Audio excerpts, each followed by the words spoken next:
de toi, Seigneur, comme Jean-Baptiste dira que je diminue, que toi tu croisses, que je m'abaisse, que toi tu sois élevé, que tu sois petit, que toi tu sois grand, Seigneur, oh Dieu, car c'est ta présence, Seigneur, oh Dieu, qui fait la différence en nous, Seigneur, oh Dieu de toi.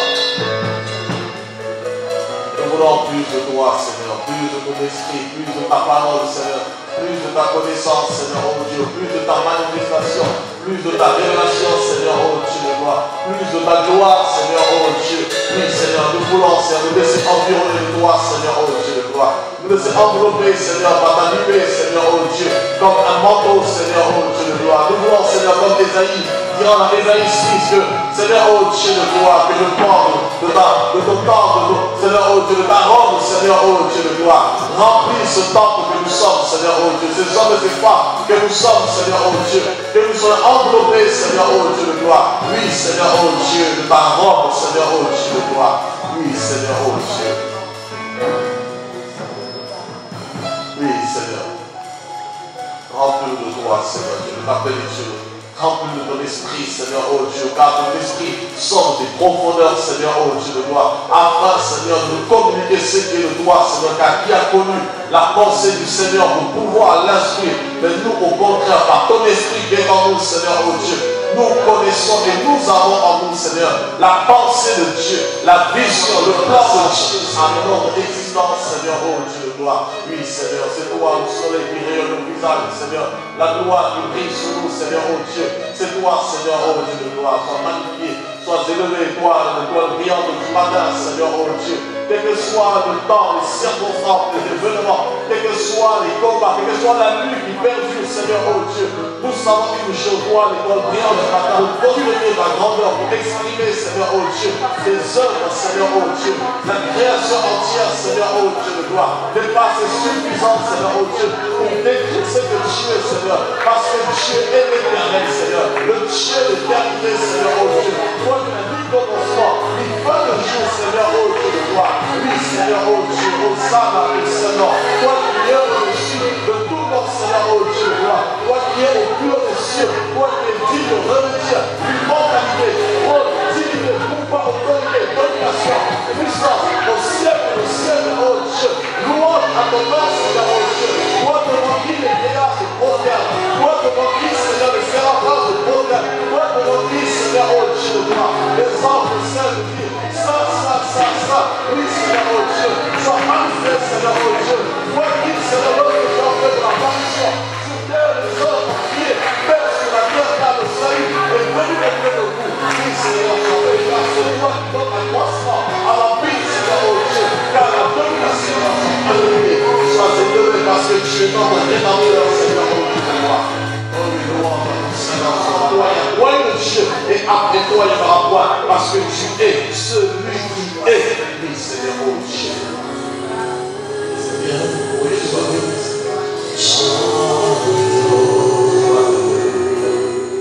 Oui.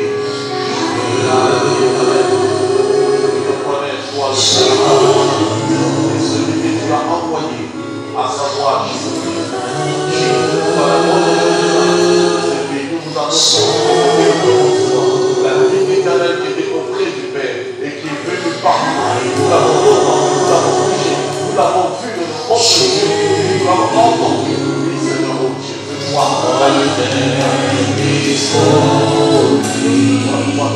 parce que ton nom est saint.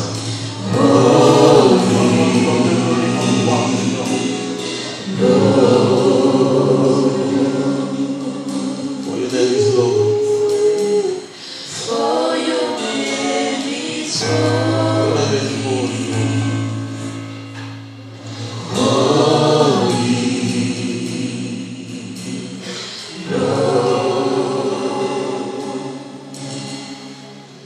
Oui, Seigneur, je prie. Parce que ton nom est saint. Qui est saint comme toi.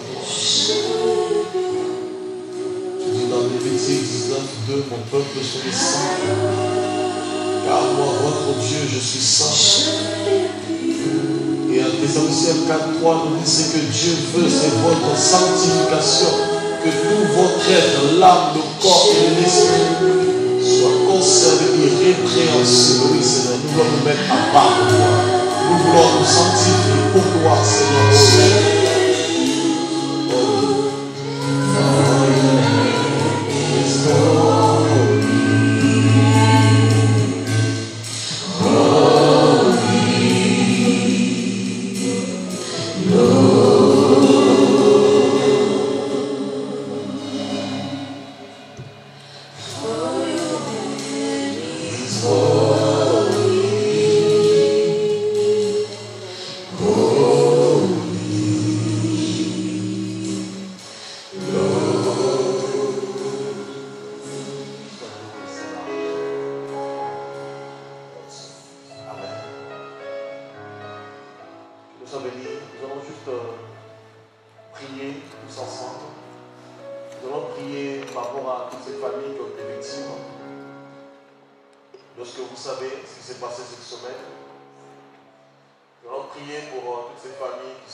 Seigneur, et qui nous console à la hauteur de nos afflictions, Seigneur, au Dieu de gloire. Nous sommes ces pères qui sont pris de conscience pour comprendre que l'homme n'est pas maître de sa vie, Seigneur, et qu'il n'a aucune puissance au jour de la mort, et que la vie de toute nos chairs dépend de toi, Seigneur, et qu'ils tournent leur regard vers toi, Seigneur, au Dieu, au nom puissant de Jésus de Nazareth. Agis, Seigneur, oh Dieu. Touche les cœurs, Seigneur, oh Dieu de gloire. Console, Seigneur, oh Dieu. Donne la paix, Seigneur, oh Dieu de gloire. Pose les blessures, Seigneur, oh Dieu. Au nom puissant de Jésus de Nazareth, Seigneur, oh Dieu de gloire. Car c'est toi, Seigneur, qui nous console mieux que nous-mêmes. Car toi, tu connais les profondeurs de l'homme, Seigneur, Dieu de gloire. Au nom puissant de Jésus. Seigneur, manifeste ta miséricorde dans leur vie, Seigneur. En sorte que là où le péché a abondé, que la grâce soit bonne, Seigneur, oh Dieu. Et que l'on voit, Seigneur, que nous voulons aussi prier pour la France, pour cette patrie, cette nation, ce pays que tu nous donnes en héritage, Seigneur. Car tu nous le fous la plante de pied. Je me le donne, Seigneur, oh Dieu. Et dans Jérémie 29, tu dis prier pour la nation dans laquelle vous êtes, car votre vie en dépend. Pour bénir Dieu, bénir sa sagesse, bénir l'intelligence, Seigneur, oh Dieu, pour perdre cette nation, pour gouverner ce pays, car les autorités, les gouverneurs sont établis par toi, Seigneur Dieu. Au nom de Jésus-Christ, agis, Seigneur Dieu de gloire. Manifeste-toi, Seigneur Dieu de gloire. Garde toute l'administration française, Seigneur, oh Dieu. Garde les policiers qui font un travail remarquable, Seigneur, oh Dieu de gloire. Garde, Seigneur, toutes les autorités, Seigneur, oh Dieu de gloire. Garde ce pays, Seigneur. Nous proclamons la richesse, Seigneur. Nous proclamons l'abondance dans ce pays, Seigneur, oh Dieu de gloire. Au nom puissant de Jésus-Christ. Oui, Seigneur, oh Dieu de gloire. Nous appelons ton règne dans ce pays, dans cette nation, Seigneur, oh Dieu. Que ton règne vienne, Seigneur, oh Dieu de gloire. Afin que les ténèbres soient chassées, Seigneur Dieu. Au nom puissant de Jésus de Nazareth. Agis, Seigneur Dieu. Manifeste-toi, Seigneur, oh Dieu de gloire. Révèle-toi, Seigneur, dans cette nation, Seigneur, oh Dieu. Au nom puissant de Jésus-Christ. Louange à ton Seigneur. Accorde toute la gloire, Seigneur. Accorde la louange, Seigneur. Merci. Parce que nous croyons que tu vas consoler, Seigneur. Que tu as déjà consolé, que tu continueras à consoler ces personnes. Merci parce que nous croyons que parmi elles, Seigneur, oh Dieu, il y en a qui seront touchés, Seigneur, oh Dieu de gloire, au nom puissant de Jésus de Nazareth, parce que tu dis, il y a plus de joie à être dans un lieu de deuil, de souffrance, que dans un lieu de festivité, car là où il y a le deuil, nous réfléchissons, Seigneur Dieu, et à travers ce deuil national, Seigneur Dieu, amène ces hommes et ces femmes à la réflexion, Seigneur, oh Dieu, afin que chacun puisse considérer ses voies. Luc chapitre 19. À moins que vous voulez donner un thème particulier qu'on développe dessus. Luc chapitre 19.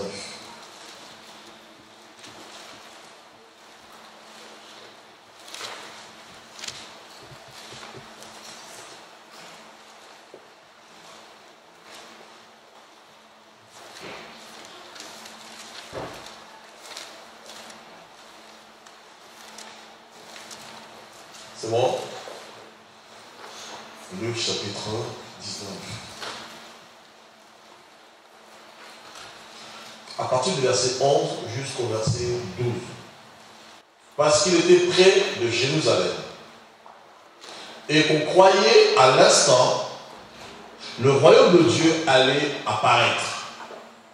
Il dit donc, un homme de haute naissance s'en alla dans un pays lointain pour se faire investir de l'autorité royale et revenir ensuite. Alléluia. Écoutez, frères et sœurs.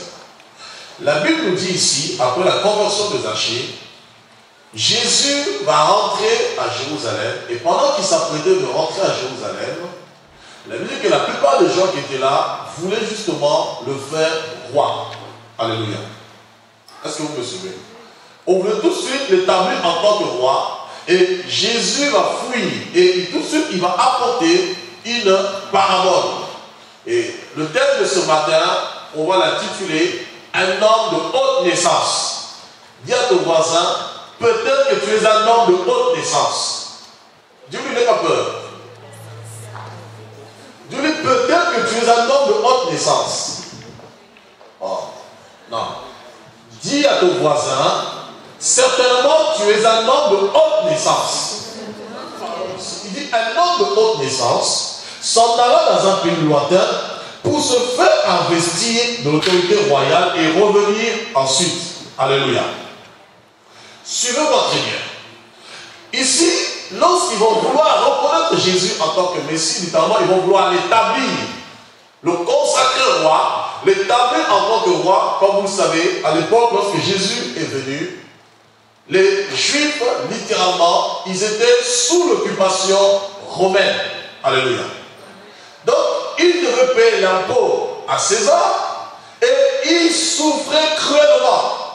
Et ils étaient dans l'attente du Messie, Mashiach, le Sauveur en hébreu, pour les libérer de leur servitude. Et lorsque Jésus va venir, ils vont se rendre compte finalement, Jésus était le Shiloh annoncé par Dieu. Jésus était justement le libérateur, le Messie annoncé par Dieu.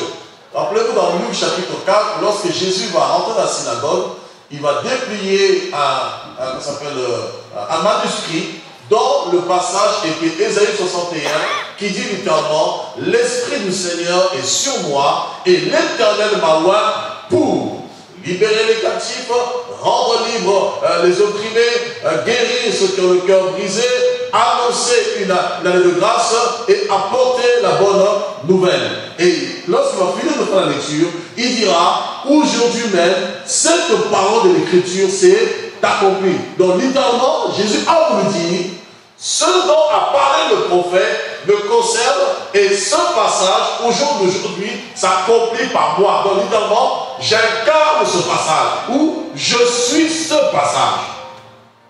Alléluia. Donc par conséquent, il devient le Messie envoyé par Dieu, parce que Christ veut dire Christos en grec, ouais, ou littéralement loin de Dieu, le messager de Dieu. Alléluia. Et quand les Juifs vont voir ces choses, les miracles que Jésus va opérer, ils se disent, ah, là c'est bon.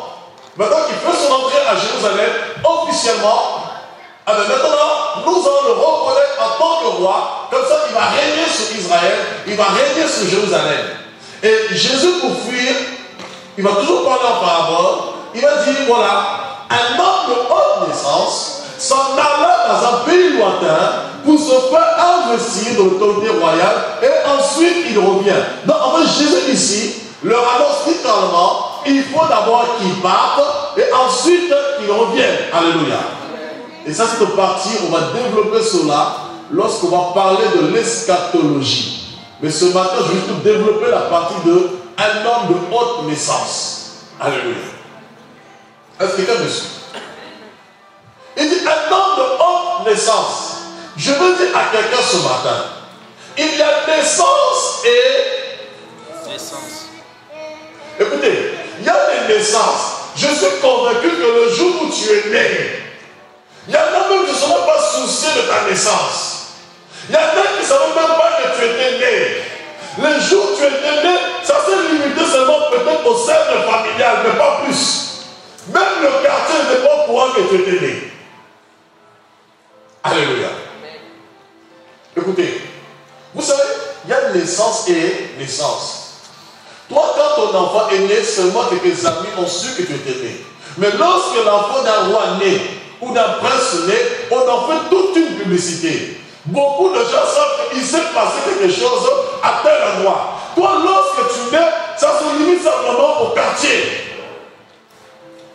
La périphérie du quartier. Et les gens ne savent pas que quelque chose se passe là-bas. Or, ta naissance, ça symbolise la naissance d'une étoile. Mais c'est une étoile qu'on ne voit pas, parce que c'est une étoile charnelle, terrestre. Alléluia. Est-ce que monsieur? Il dit un homme de haute naissance. Donc ça veut dire quoi?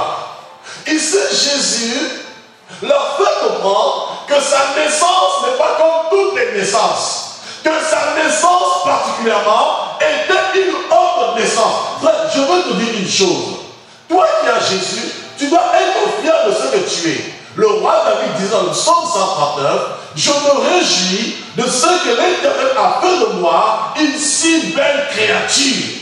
Quand tu te réveilles le matin, n'adore pas le miroir, mais quand tu te réveilles le matin, apprécie ce que Dieu a fait de toi. Même s'il y a des cernes, ce n'est pas grave. Mais je sais que dans l'esprit, je suis le plus beau.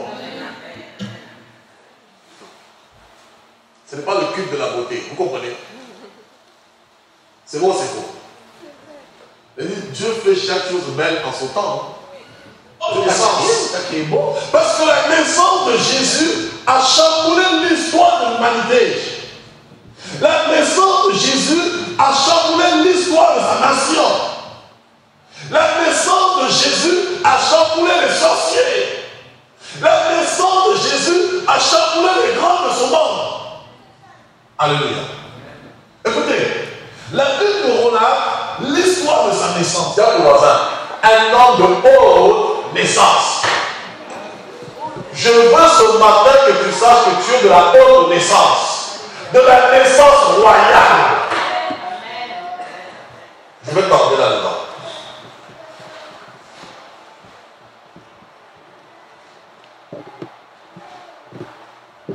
Matthieu chapitre 2. Jésus est emmené à Bethléem en Judée au temps du roi Hérode.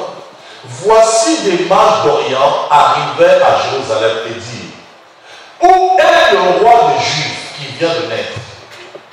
Car nous avons vu son étoile en Orient et nous sommes venus pour l'adorer. Le roi Hérode, ayant appris cela, fut troublé et tout Jérusalem avec lui. Il assembla tous les principaux sacrificateurs et les scribes du peuple et il s'informa auprès d'eux du lieu où le Christ devait naître. Il lui dit: à Bethléem en Judée, car voici ce qui a été écrit par le prophète. Et toi, Bethléem, terre de Juda, tu n'es certes pas la moindre entre les principales villes de Juda. Car de toi sortira un chef qui pèsera Israël, mon peuple.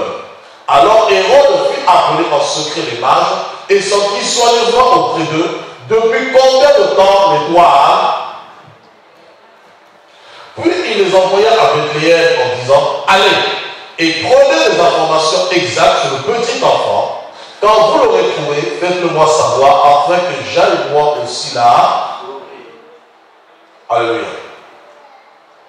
Après avoir entendu le roi, ils partirent, et voici l'étoile qu'ils avaient vue en Orient, aller devant eux jusqu'au moment où, arrivé au-dessus du lieu où était le petit enfant, elle s'arrêta.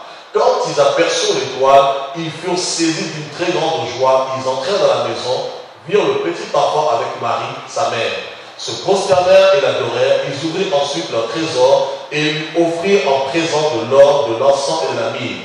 Puis, divinement avertis en songe de ne pas retourner vers Hérode, ils regagnèrent leur pays par un autre chemin.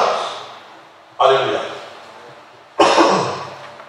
Et bien sûr, quand on regarde la suite, on nous montre dans la suite, au verset 13, lorsqu'ils furent partis, voici un homme du Seigneur apparut en songe à Joseph et dit: lève-toi, prends le petit enfant et sa mère, puis en Égypte et reste-y, jusqu'à ce que je te parle, car Hérode cherchait cherchera le petit enfant pour le faire mourir. Voilà. Alors, écoutez une chose. Ici, au moment de la naissance de Jésus, lorsque Jésus va naître, la Bible nous dit, son étoile va se manifester. Depuis l'Orient, son étoile va se révéler. Et bizarrement, lorsque son étoile va se révéler, les premières personnes qui vont voir son étoile, ce sont des magos, en grec, des mages, littéralement des magiciens. Alléluia. Tu vas comprendre pourquoi je dis que tu es de la haute naissance. Les premières personnes, littéralement les satanistes. Alléluia. Et ils vont constater cela. Lorsqu'ils vont constater cela, ils vont aller à Jérusalem pour pouvoir voir cet enfant. Et la Bible nous dit, le roi Hérode, qui était roi à cette époque, et toute la ville de Jérusalem, de la Judée, fut complètement troublée. Alors, en quoi la naissance d'un enfant peut troubler un roi et une ville? Alléluia. En quoi la naissance d'un petit enfant peut troubler ta vie? En quoi la naissance d'un petit enfant peut troubler une ville? Frère, c'est parce que cet enfant n'était pas comme tous les enfants. Cet enfant était particulier comme toi tu es particulier. La naissance de cet enfant n'est pas une naissance ordinaire. La naissance de cet enfant est une naissance extraordinaire. Car rappelez-vous, lorsque Marie tomba enceinte, Marie n'est pas tombée enceinte en vertu d'un homme, mais Marie est tombée enceinte par la puissance de Dieu. Donc la naissance de cet enfant ne peut pas se faire d'une manière ordinaire. Comme un homme et une femme, quand ils sont enfants, ils mettent un enfant au monde. Quand c'est une naissance venue par la puissance de l'esprit, plutôt la grossesse est venue par la puissance de l'esprit, il faut aussi que la naissance soit puissante. Il faudrait que la naissance soit extraordinaire, sort de l'ordinaire, frère. Alléluia. Suivez très bien, je vous emmène quelque part. Alors il va naître, les mages de magiciens vont voir son étoile, qui va annoncer la naissance du roi, qui va annoncer la naissance, la haute naissance. Mais lui-même n'est jamais venu pour dire, c'est la haute naissance. Mais eux-mêmes, ils ont constaté que là, c'est une naissance particulière. Nous avons vu des enfants naître, mais là, cet enfant est assez particulier. Avant même qu'il parle, on va l'adorer. Alléluia. La haute naissance. Et la Bible nous dit, c'est pas ils vont Hérode. Ils vont dire, où est le roi des Juifs? Quand ils vont l'adorer, Hérode dit, oh, c'est moi le roi. Alléluia. Donc ça veut dire quoi? Cet enfant qui venait de naître était d'une race royale. Je vous emmène quelque part. Si les mages sont venus pour dire, où est le roi des Juifs? Nous avons vu son étoile. Ça veut dire cet enfant qui venait de naître était de la race royale. Donc cet enfant avait une autorité royale. Donc ça veut dire que cet enfant n'était pas comme tous les enfants. C'est la raison pour laquelle, à sa naissance, tout le monde fut troublé. Alléluia. Est-ce que me suit? Il y a des gens quand ils naissent, vous n'entendez même pas parler de leur naissance. On les met dans les oubliettes. Mais je vais dire à quelqu'un ce matin, parce que ta naissance est particulière, les hommes se souviendront de ta naissance. Les hommes entendront parler de ta naissance. Les hommes sauront que tu es né aujourd'hui. Tu vas comprendre comment. Alléluia. Et c'est pourquoi je te dis, un homme de la haute naissance. Alléluia. La haute naissance. Je veux que tu comprennes ce matin, ta naissance n'est pas la véritable naissance. Est-ce que quelqu'un me suit? Alors, qu'est-ce qui va se passer? Jésus va naître avec l'onction royale et il met sa naissance entre parenthèses. Parce qu'il fallait que Dieu maintenant le forme. Est-ce que vous comprenez? Il fallait que le côté humanisme, le côté charnel se manifeste. Il fallait maintenant que Dieu le forme. Il fallait que Dieu le travaille. Parce que s'il rentrait dans le monde et il manifestait directement le côté royal, l'onction royale, la naissance royale, la haute naissance, ça ne serait pas juste. Est-ce que vous me suivez? Ça ne serait pas juste. Donc il faut maintenant, comme il était venu pour sauver l'humanité, pour sauver les hommes, il fallait que Jésus soit comme tous les hommes. Il fallait maintenant que Dieu permette, fasse en sorte que le côté charnel, la naissance charnelle, le côté adamique se manifeste. Voilà pourquoi on l'appelait fils. Alléluia. Est-ce que vous me suivez? Fils de l'homme. Alors, pendant sa marche, sa vocation, il va parler du royaume de Dieu, il va parler de Dieu, et il va dire aux hommes maintenant, il va rencontrer un grand docteur de la loi. La Bible, ce docteur n'est pas un docteur, parce que le dire un, ça symbolise un article indéfini. La Bible dit qu'il va rencontrer le docteur de la loi. Alléluia. Donc il n'a pas un article bien défini. Donc ça veut dire le docteur symbolisait une personne qui était incontournable à cette époque. Jean chapitre 3, à partir du verset 1.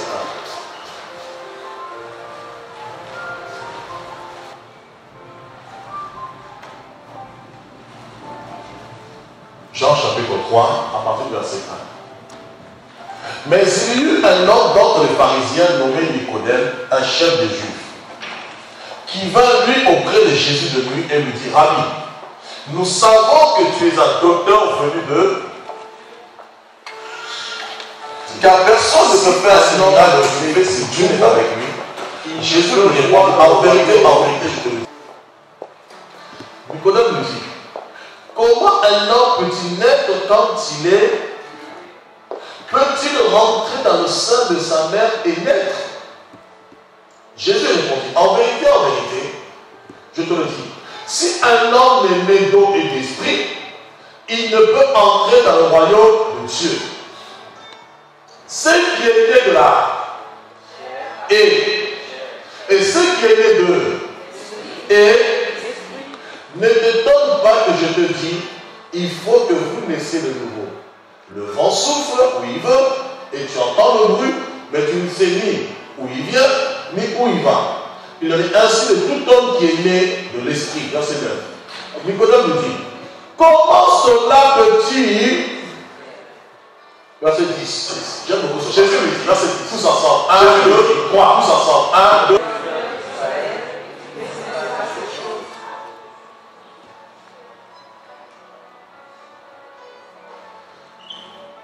Tu es le docteur d'Israël et tu ne sais pas ces choses.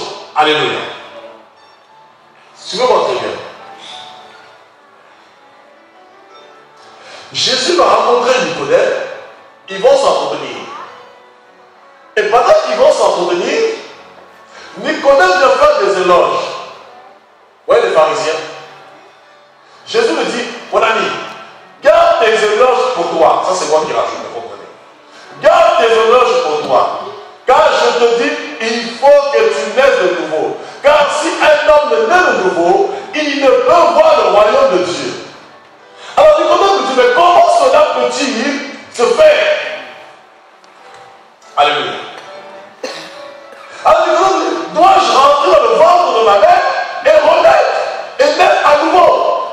Écoutez frère, vous savez les choses de Dieu, tu peux faire toutes les études que tu veux.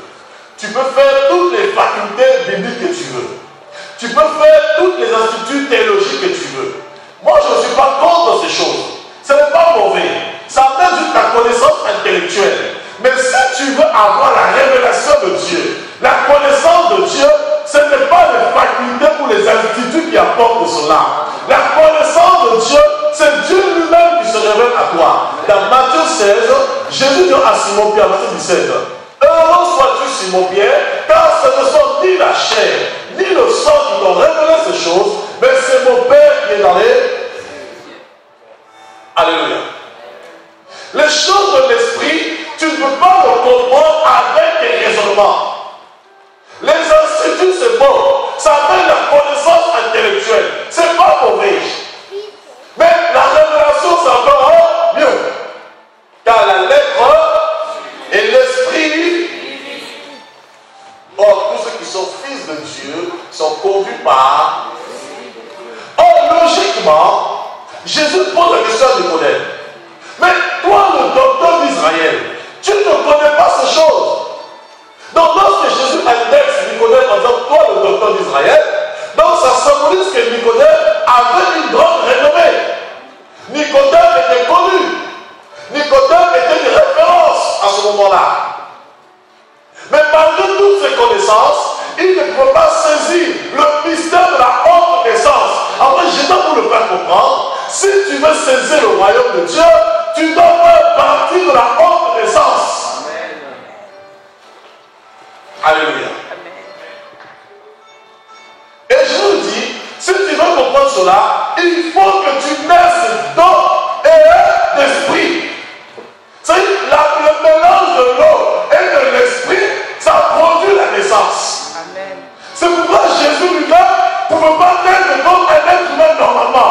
Il fallait qu'il naisse par l'eau et l'esprit. L'eau est venue comment? L'ange est venu dans la maison de Marie. Je te salue Marie, la parole. Toi à qui une grâce a été faite. Et voici, le Seigneur lui-même te couvrira de son esprit. Là, oh my God. Alléluia. Amen. Il y a une notion qui vient l'enseignement là. Mon Dieu. Donc ça veut dire pour que tu naisses de la haute naissance, il faut que l'eau et l'esprit se rencontrent pour produire quelque chose de nouveau. Et Jésus pouvait parler de cela parce qu'il est sorti de là. Alléluia. Est-ce que quelqu'un me suit? Oh, Nicodème ne comprenait pas. Parce que Nicodème n'a pas fait la rencontre de l'eau et de l'esprit. Nicodème a rencontré simplement l'eau, mais il n'a pas rencontré l'esprit. Après, il a rencontré les instituts. Alléluia.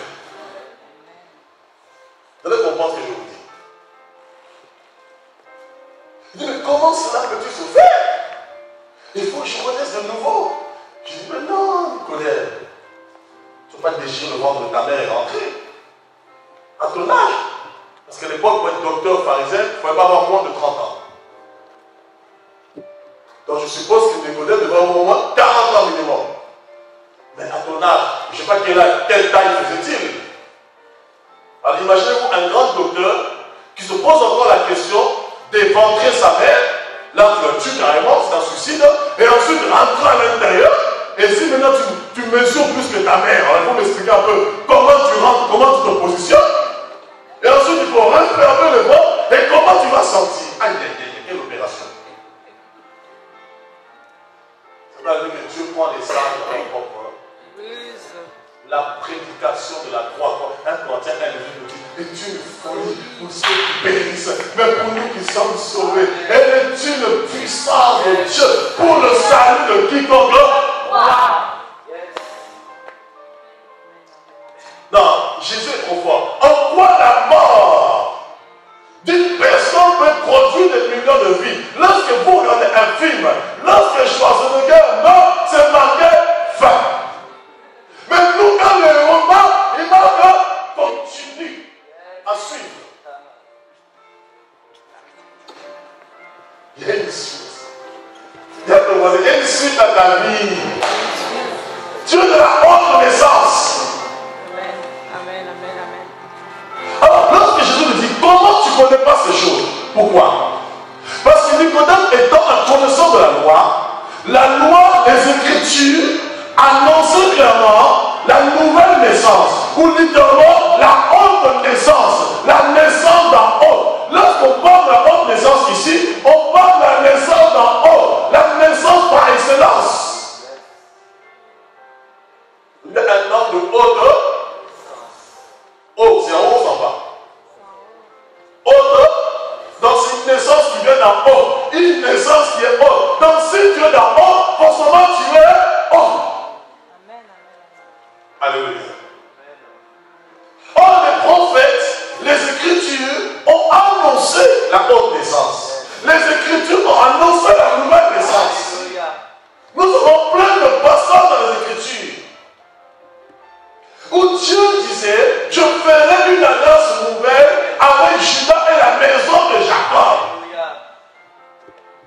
Une alliance de paix. Et non comme j'ai traité avec nos pères sur le Sinaï. Dans Ézéchiel 36, Dieu dira clairement, je répandrai sur eux une eau pure et je mettrai mon esprit en eux. Donc tu as besoin de l'eau pure et tu as besoin de l'esprit. Or, lorsque tu es né seulement de l'eau, il n'y a pas l'esprit. Donc ça ne peut pas produire la haute naissance. C'est pourquoi, regardez quelque chose. Lorsque les apôtres étaient avec Jésus, dans Jean chapitre 15, verset 3, Jésus dit, vous êtes purs par ces paroles que je vous ai annoncées, mais il manquait l'esprit. Il fallait qu'ils attendent. Dans Luc 24, il leur dira, restez à Jérusalem jusqu'à ce que vous recevez ce que le Père vous a promis. Tu peux recevoir l'eau, mais s'il n'y a pas l'esprit, il te manque quelque chose.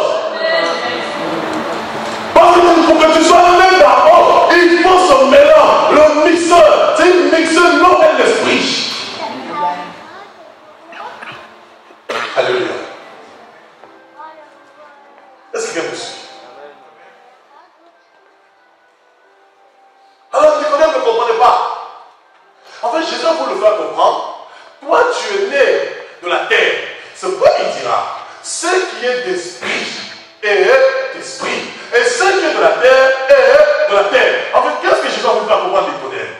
Jésus a voulu dire, toi Nicodème, tu n'es pas d'en haut, tu es de la terre. Or, la Bible dans 1 Corinthiens 15, que la chair et le sang ne peuvent hériter le royaume de Dieu. Donc les choses de la terre ne peuvent hériter le royaume de Dieu. Même nous, tant que nous sommes ici, nous ne pouvons hériter le royaume de Dieu tel que nous sommes. Nous sommes de la haute naissance en esprit, mais pour que nous héritions le royaume de Dieu, il faut que nous soyons transformés pour être ce que nous sommes véritablement en esprit. Amen. Yes. Alléluia. Est-ce que quelqu'un me suit? Mais comme Dieu nous donne le principe, il faut suivre la logique, la chronologie des choses. Alors je vous le dis, toi tu es de la terre. Alléluia. Pourquoi? Parce que la Bible dit, ce qui est charnel vient toujours le premier. Jamais le dernier. Ce qui est charnel vient toujours le premier. Or la Bible dit, Adam a été tiré de la terre. Bien que Adam était esprit, mais Adam n'a pas été tiré du ciel. Adam n'est pas né d'en haut. Adam est né de la terre. Alléluia. Je vais vous choquer ce matin. Dieu a fait exprès de prendre Adam de la terre. Pose la question à ton voisin, pourquoi? Si tu ne poses pas clairement la question, je ne répondrai pas. J'entends pas. J'entends pas. Pourquoi Dieu a pris Adam de la terre? Parce que la Bible dit, ce qui est de la terre vient d'abord, ce qui est charnel, et ce qui est spirituel vient après. Or, Dieu ne peut pas créer tous Adam comme étant la haute naissance, parce que sinon Jésus ne serait plus jamais venu. Or, avant même que Adam soit créé, la Bible dit, l'agneau immolé a été immolé avant la fondation du monde. Adam était un bouillon. Il faut le bouillon avant le chef-d'œuvre. Amen. Amen. Écoute, comment ta prière?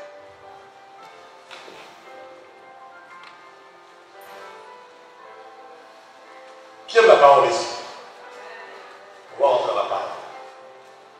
Prends la prière, oubliez s'il vous plaît, qu'on ne dise pas que c'est ma Bible, je suis en train de trafiquer les choses. 1 Pierre chapitre 1, verset 19 à 20, s'il vous plaît. 1 Pierre 1, verset 19 à 20. Mais par le sang précieux de Christ qui s'est sacrifié comme un agneau sans défaut et sans tache, prédestiné avant la création du monde. Attends, prédestiné avant la fondation monde et il a été manifesté, continue. Et il a été révélé dans les derniers temps à cause de nous. Et il a été révélé dans les derniers temps à cause de nous. Dis à ton voisin, tu es plus excellent qu'Adam. Non, écoutez. Ah mon Dieu, je ne sais pas laquelle serait ça rentre ce que je suis en train de dire. Dis à ton voisin, tu es plus excellent qu'Adam.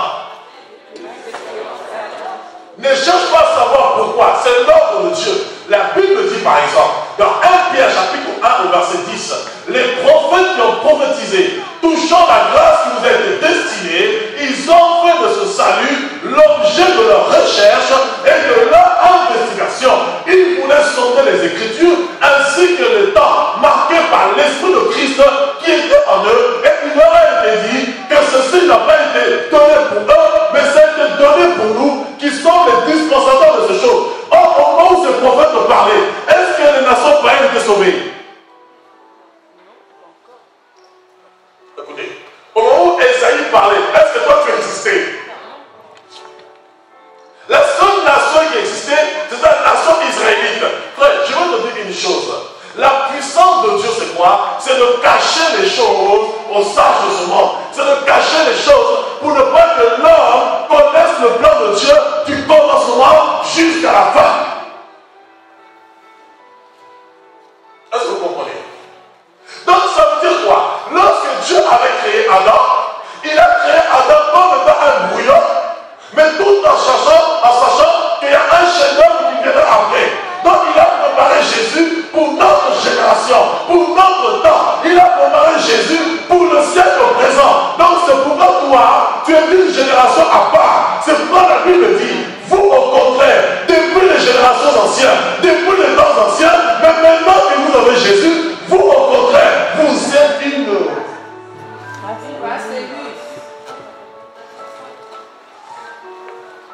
C'est un pierre de neuf là-bas. Alléluia. Est-ce que quelqu'un me suit un peu ce matin? Or, la Bible dit dans le livre de Corinthiens que les choses spirituelles sont meilleures. Or, ce qui est terrestre vient le premier. L'apôtre Paul dans 1 Corinthiens 15, il développe lors de la résurrection. Voyez un petit peu. Il dit que le premier Adam a été une âme vivante. Et le second Adam a été un esprit vivifiant.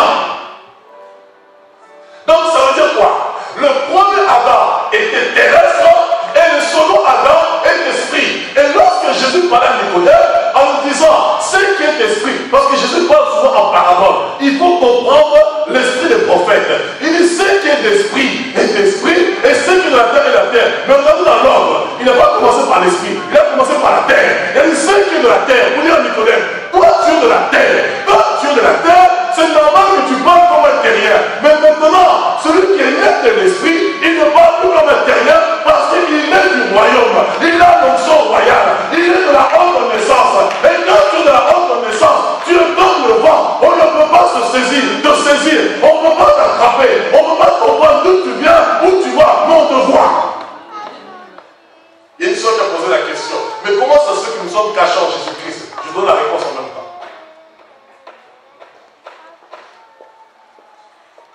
Alléluia. Or, la naissance terrestre, c'est une naissance qui ne permettait pas à l'homme d'atteindre Dieu. Et pour montrer à l'homme, sans que Adam sache le plan de Dieu, Dieu le met à l'épreuve devant Satan. Pourquoi? Vous allez comprendre. Alors, l'Apocalypse 12, verset 7.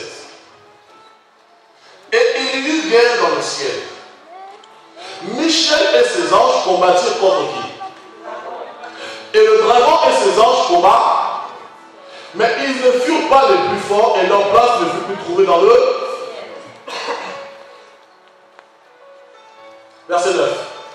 Et il fut précipité, le grand dragon, le serpent ancien, appelé le diable et Satan, celui qui séduit toute la terre.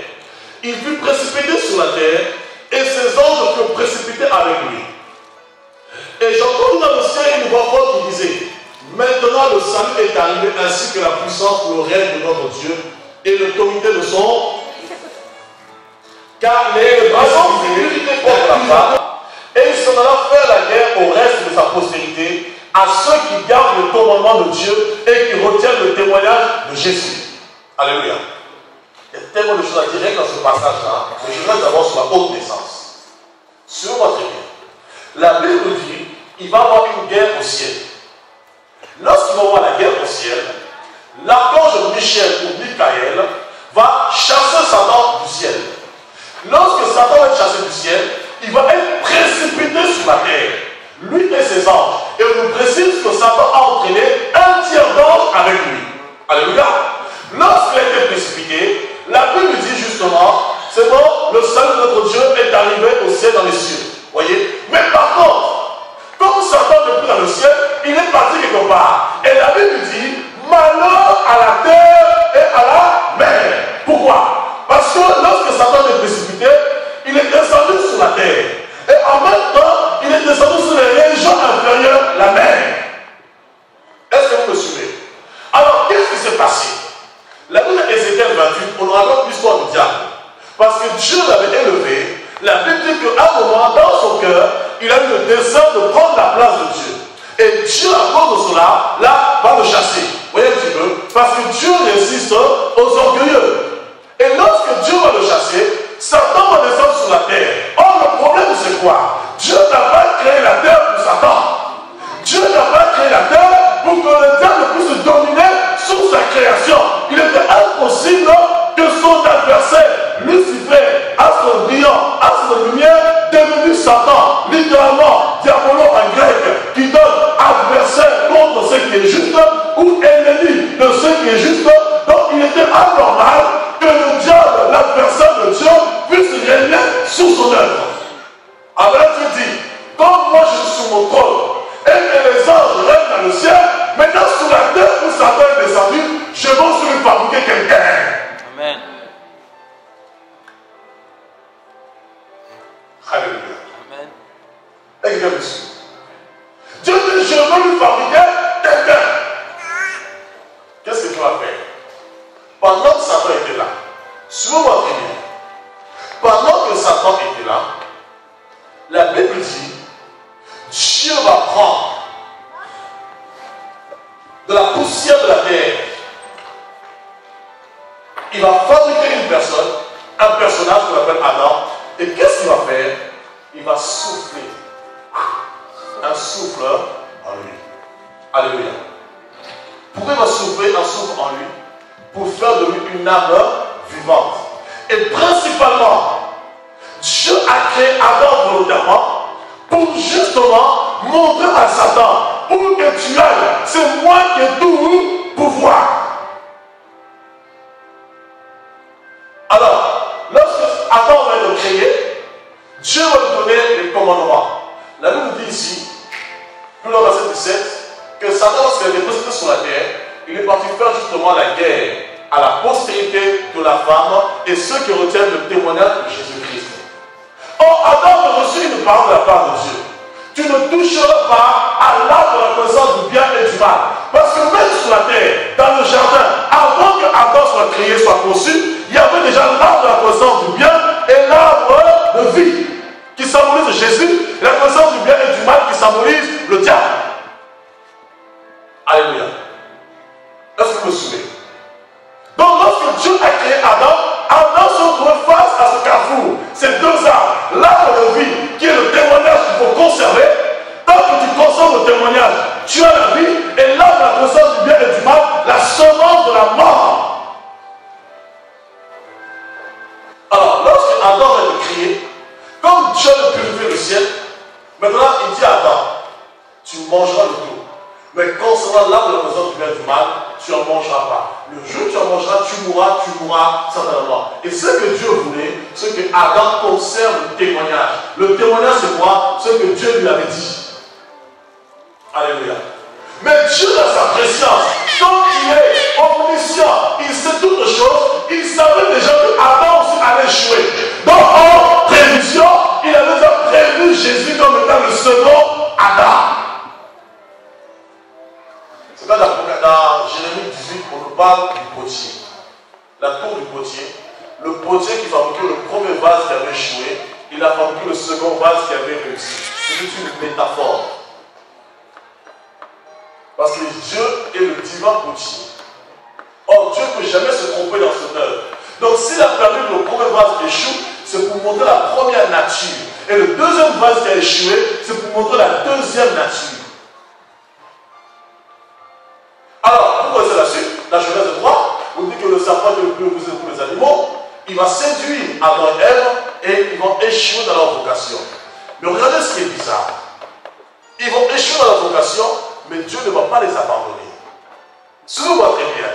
Dieu ne va pas les abandonner. Ils vont échouer dans leur vocation, dans leur marche. Mais Dieu ne va pas les abandonner parce que dans le plan de Dieu, il fallait que le second Adam vienne. Parce qu'en Genèse 12, on nous parle de la postérité de la femme. Donc il faut maintenant donner naissance physiquement à la postérité de la femme. Alléluia. Alors quand ils vont échouer, Dieu maintenant qu'est-ce qu'il fait? Il dit à la femme, dans Genèse 3,15, il donne une parole. Il dit, comme le serpent fait cela, sache désormais que le serpent blessera le talon à la femme, mais par contre, la postérité de la femme écrasera la tête du serpent. Alléluia. Est-ce que vous me suivez? Mais là, si on ne voit pas la postérité du serpent, on dit tout de suite la postérité de la femme écrasera la tête du serpent. Alléluia. Comment je laisse 3,15? Je vous emmène quelque part.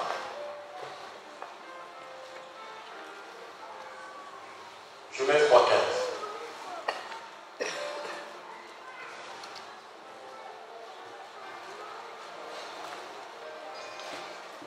Celle-ci t'écrasera la tête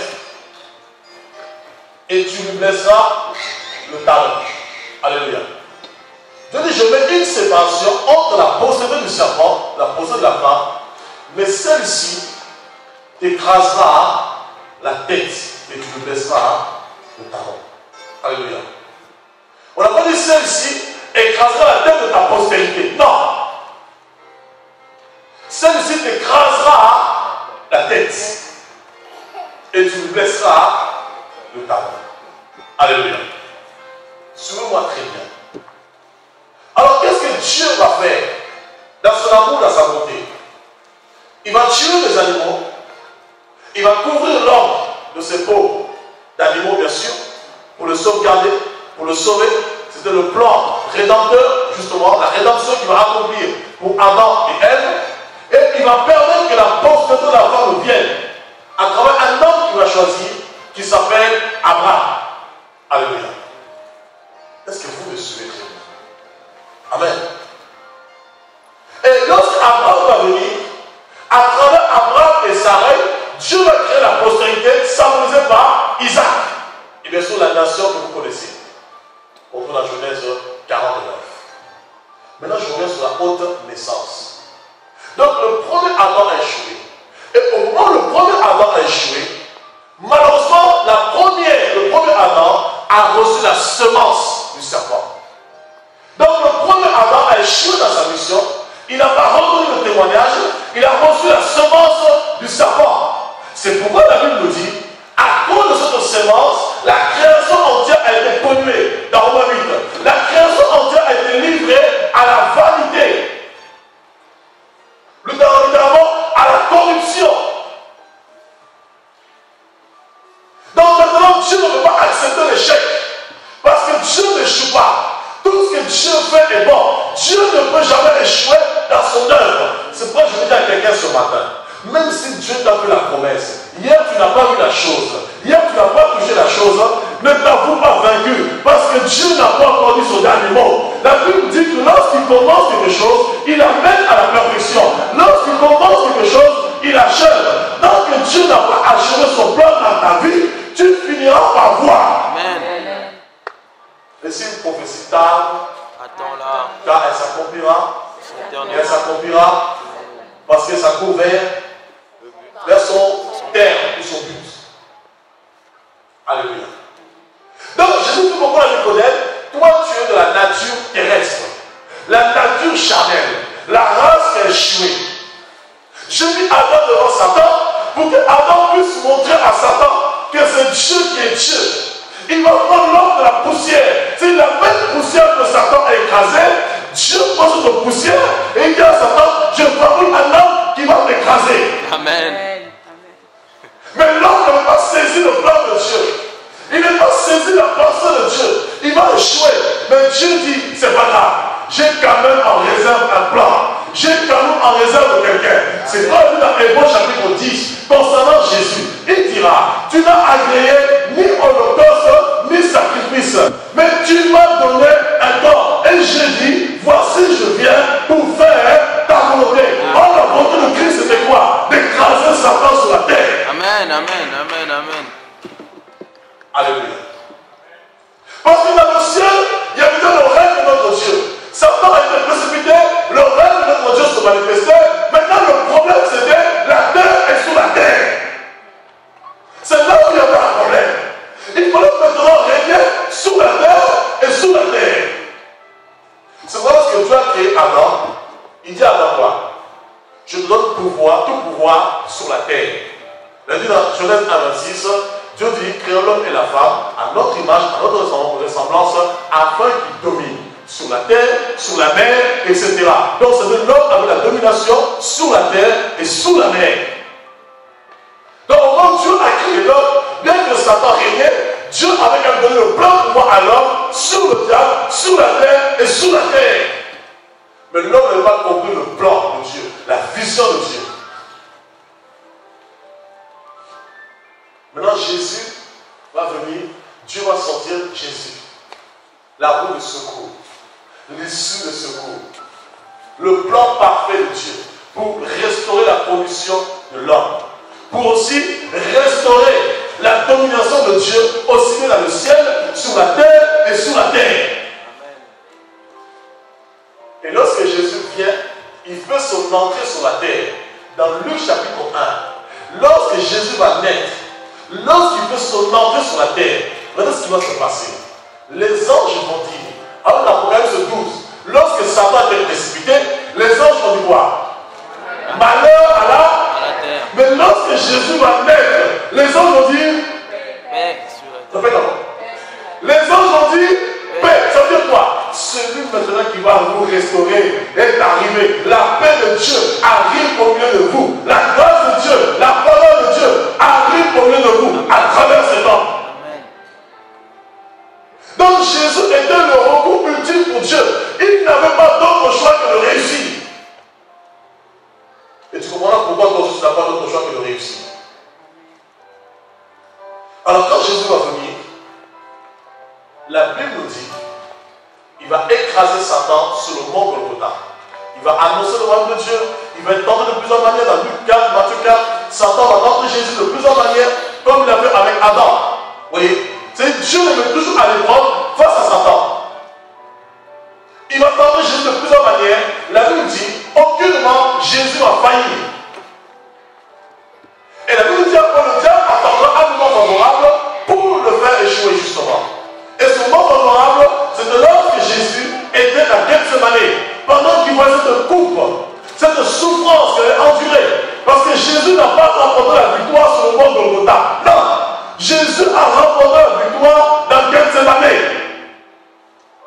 Parce que c'est à Gethsémani justement que son sang a coulé. Le sang n'a pas coulé sur la croix.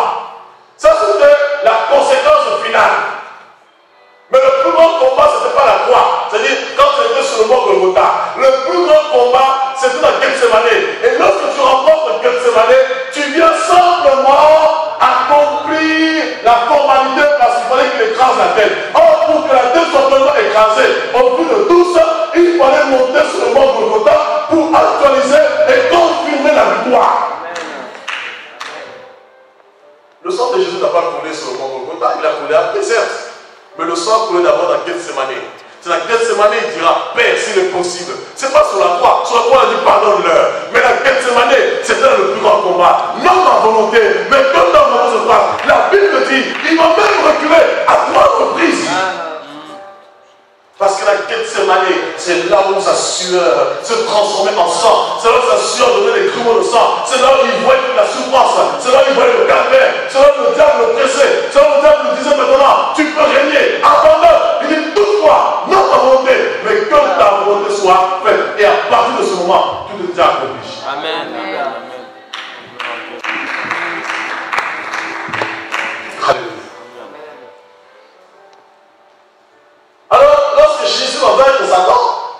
il va confirmer maintenant cette victoire sur le mont Golgotha. Et lorsqu'il va confirmer la victoire, parce que le problème c'est quoi? Si dans Gethsemane il avait dit c'est bon, c'est fini, dès ce moment, on n'avait plus le tuer.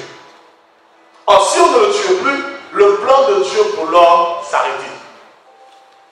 Alors, il va monter sur le mont Golgotha, et là, il va rendre l'âme. Et quand on va rendre l'âme, il va dire tout est dans Jean 19, 30. Tout est accompli. Tout est accompli par cette parole, et ensuite il va rendre l'âme. Donc ça veut dire quoi? À ce moment, il a triomphé sur le diable, il a triomphé sur l'ennemi, il a triomphé sur l'adversaire de Dieu sur la terre, mais maintenant il manquait quelque chose. Une fois qu'il a triomphé sur la terre, c'était pas tout. Maintenant il fallait qu'il ait aussi triomphé sur la terre. Amen.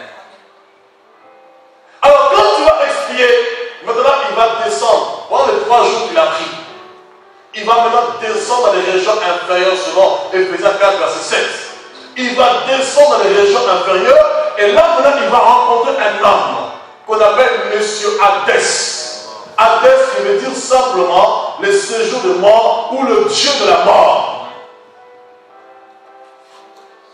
Et quand il arrive chez Monsieur Hadès, il récupère les clés. Voilà que Apocalypse 1 nous dit, il dira à Jean, voici j'étais mort et je tiens les clés de la mort et de séjour des morts. Amen.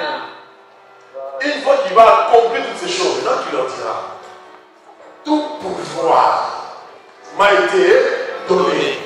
Parce qu'à sa mort, il va revenir pendant 40 jours, s'entretenir avec eux sur tout ce qui concerne le royaume de Dieu. Maintenant, leur position en Christ, ce qui sont réellement, leur identité, etc., etc.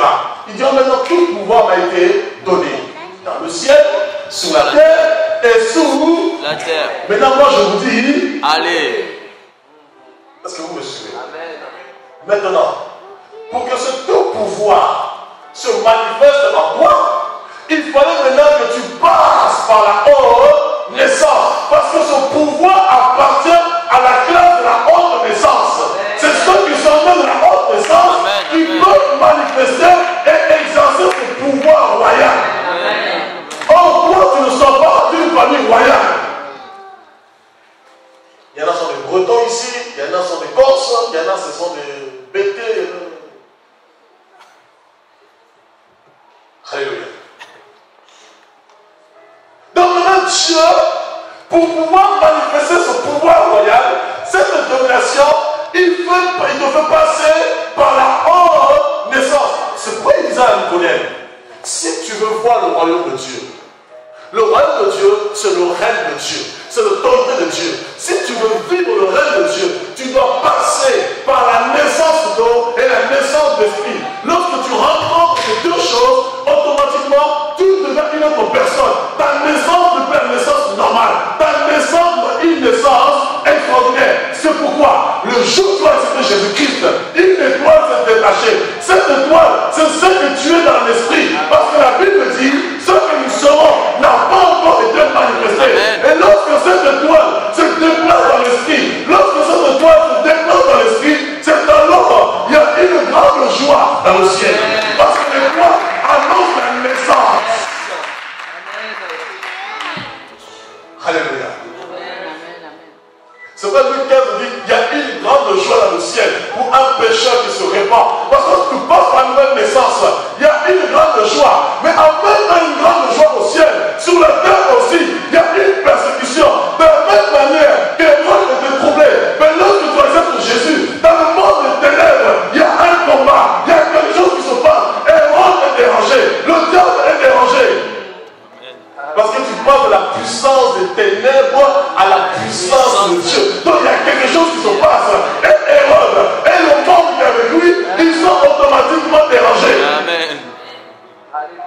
C'est pourquoi lorsque tu passes par la haute naissance, tu comprends d'un seul coup les tribulations, les combats, les épreuves. Alors qu'avant qu'il n'y ait pas la haute naissance, tu étais tranquille, tu vivais ta vie tranquillement. Mais lorsque tu passes à la haute naissance, mais tu ne comprends pas que tout le monde te persécute, tu ne comprends pas que tout le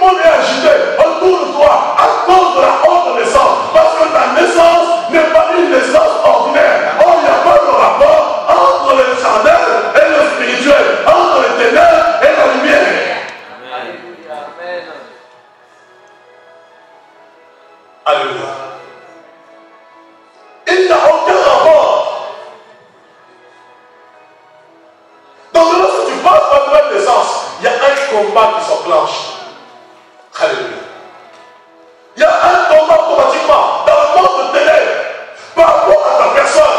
Et de la même manière que Hérode a voulu tuer Jésus, dans le monde de ténèbres, Satan aussi s'organise pour éteindre le feu que tu as reçu, pour te sortir du plan de Dieu, pour te sortir du caractère de Dieu, pour te sortir de ta destinée. Alléluia.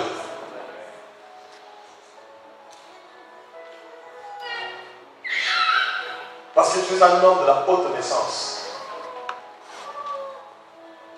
Et Jésus a fait de sa haute naissance ta haute naissance. Parce que ta vie est cachée en Christ. Et lorsque tu reçois Jésus, tu deviens un homme de la haute naissance. Ça veut dire quoi? Tu as l'onction royale sur toi. Un homme de la haute naissance, tu as la grâce de Dieu sur toi. Tu as la faveur de Dieu sur toi. Tu as le gouvernement de Dieu en toi. Tu as le règne de Dieu en toi. Tu as la domination de Dieu en toi. Parce que tu as la haute naissance. Maintenant, Jésus peut dire, va. Alléluia. C'est pourquoi ta naissance n'est pas comme toutes les naissances. Parce que tu es une personne exceptionnellement exceptionnelle. Spécialement spéciale. Parce que ce n'est pas comme tout le monde. Les gens te voient faible, mais dans l'esprit tu es fort. Les gens te voient pauvre, mais tu enrichis plusieurs parce que tu es riche. Les gens ne peuvent pas te comprendre. Ils ne peuvent pas te saisir parce que tu deviens comme le vent. Quand les gens te voient, ton langage change. Ta manière de parler change. Ta manière de voir les choses change. Ta manière de vivre change. Ils n'arrivent pas à comprendre. Mais tu sors d'où? Qui tu es? Je sors de quelque part. Je sors du ciel vers la terre et ensuite Je remonte. Alléluia. Amen. Quand les gens te voient, ils ne peuvent pas te saisir. Parce que tu n'es pas comme tout le monde. Parce que tu es un homme de la haute puissance. Parce que ce qui est spirituel est plus grand. Et c'est pourquoi je veux te faire comprendre des choses. C'est pourquoi Jésus dira, vous êtes mort et votre vie est cachée avec Christ. Et quand votre vie est cachée avec Christ en Dieu, maintenant, cherchez les choses d'en bas.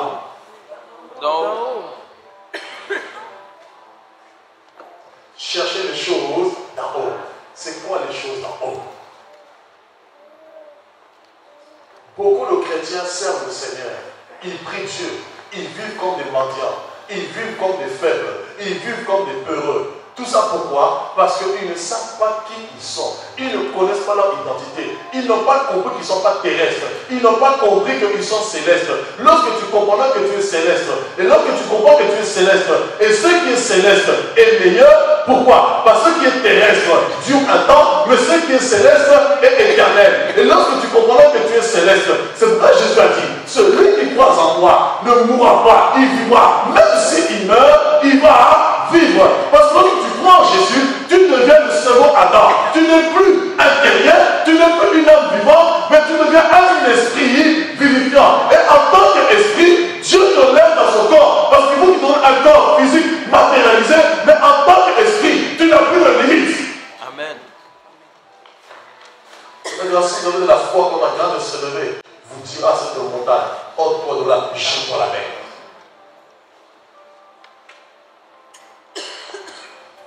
Quand tu arrives à comprendre cela, tu ne peux plus trembler devant les épreuves.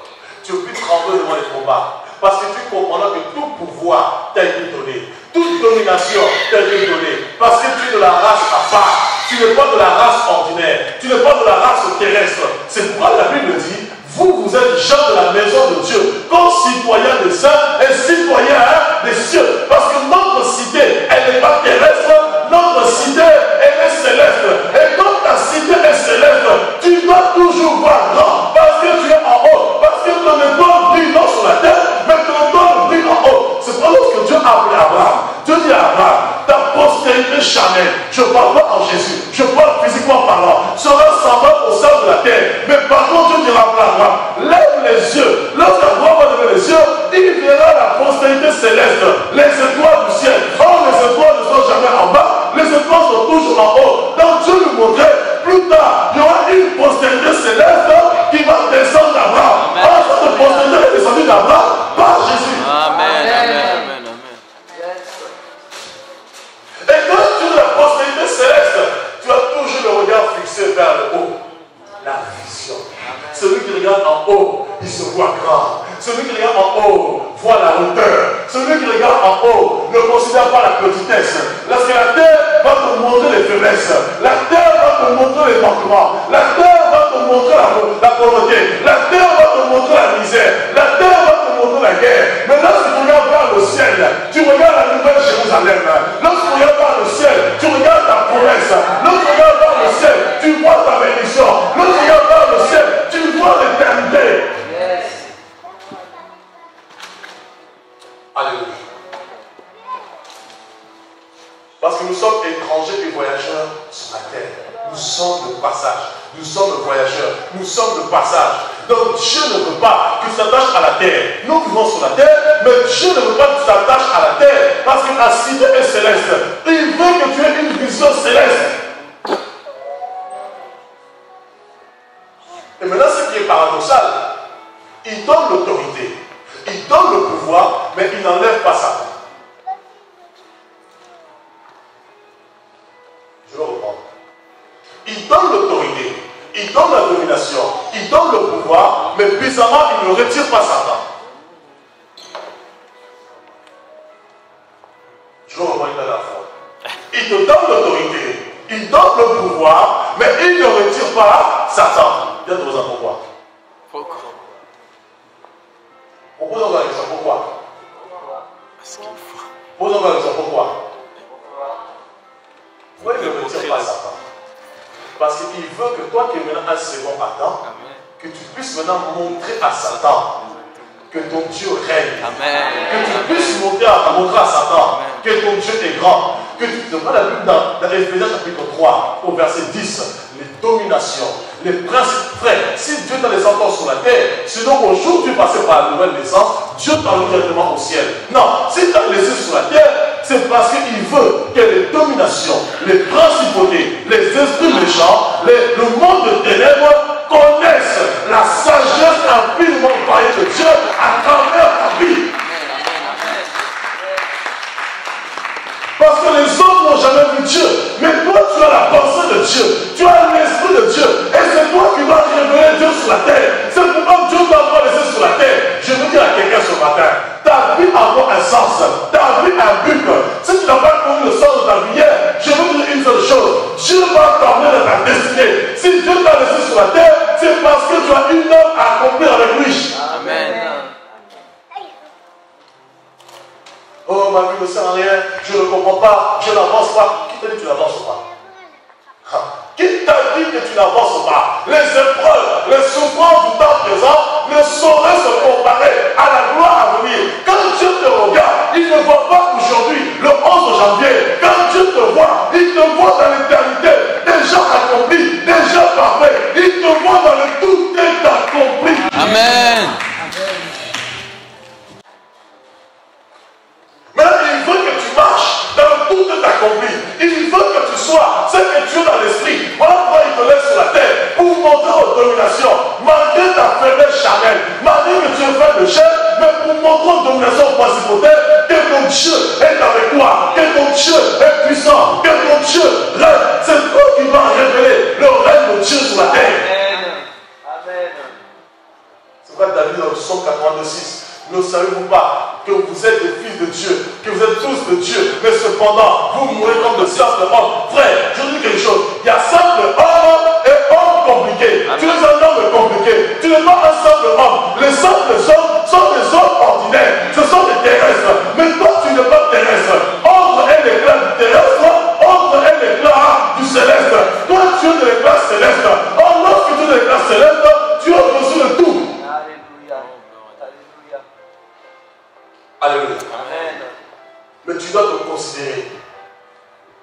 Et beaucoup de chrétiens, beaucoup d'enfants de Dieu ne se considèrent pas. Voilà pourquoi ils ils vivent comme des pauvres. C'est pourquoi l'apôtre Paul dit dans Galates chapitre 4, verset 1, aussi longtemps que l'héritier est un enfant, il diffère en rien dans l'esclave, bien qu'il soit le maître.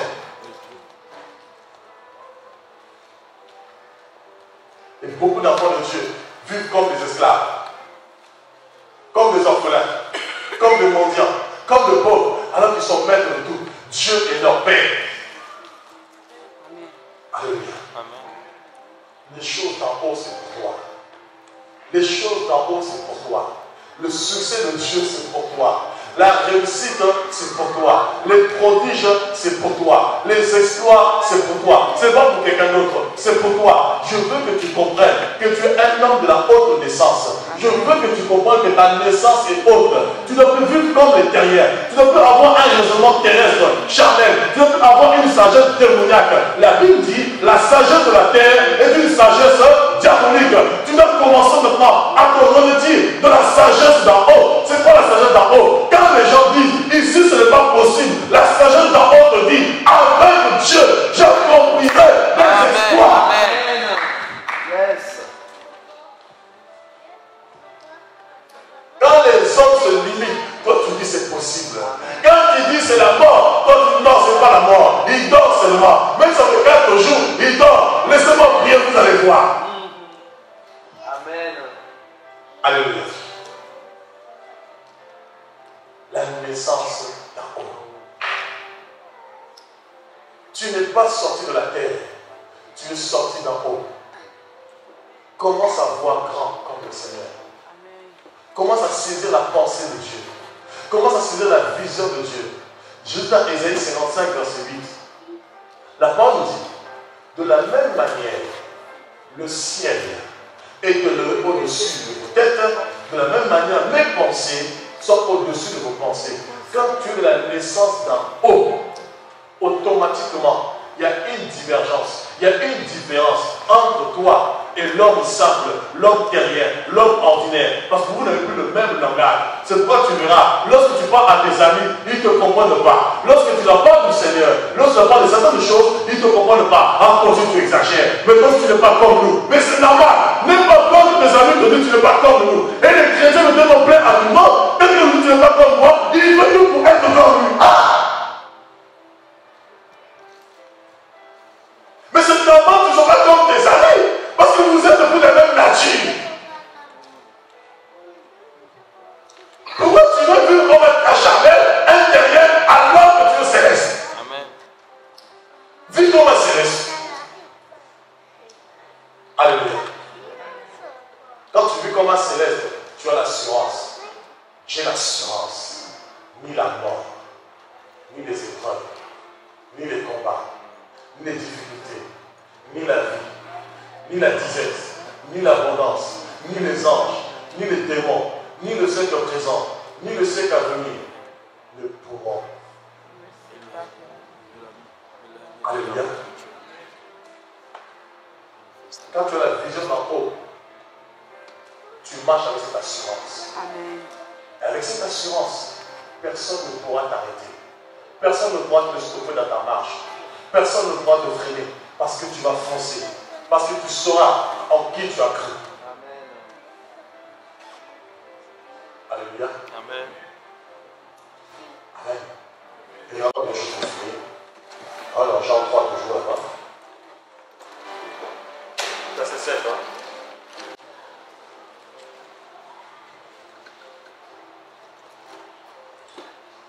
N'étonne pas, je te dis, il faut que vous naissiez de nouveau.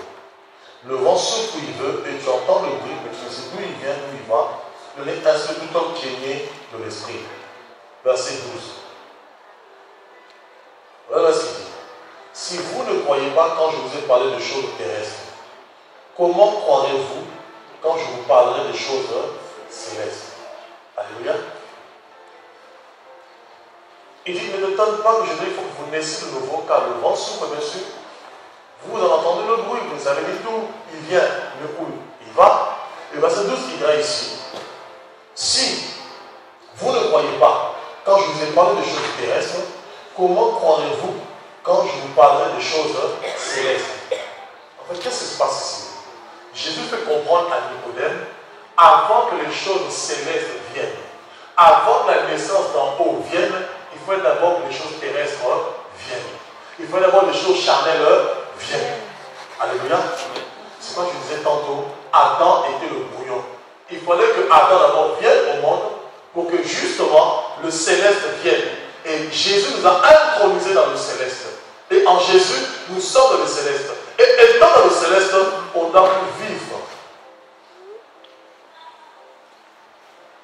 comme les terrestres. Amen. On doit vivre avec la mentalité du royaume. On doit vivre avec la vision du royaume. On doit vivre avec la pensée du royaume. Amen. Et plus nous allons vivre avec la pensée du royaume, c'est alors que nous allons accomplir le prodige. C'est alors que nous allons accomplir des exploits. Amen. Que le Seigneur vous bénisse. Et comprenons que nous sommes de la naissance d'en haut, comprenons que nous ne sommes pas de la terre, et nous devons marcher comme les gens de la naissance d'en haut. Et ta naissance est une naissance spécialement spéciale. Dieu t'a emmené dans la hauteur. Dieu t'a emmené dans la grandeur. Tu dois comprendre que tu es plus petit, mais tu es grand. C'est pas lorsque Jérémie disait à ce Seigneur, Seigneur, je suis qu'un enfant. Dieu dit non, tu n'es pas un enfant. Tu n'es pas un enfant, tu es grand. Pourquoi? Parce que Dieu regarde dans l'esprit. Dieu ne regarde pas à ceux que nous sommes physiquement, mais Dieu te voit tel que lui, il t'a établi dans l'esprit. Dans l'esprit, tu es grand. Et tu dois tout faire pour que la grandeur de l'esprit se manifeste physiquement. Alléluia. Amen.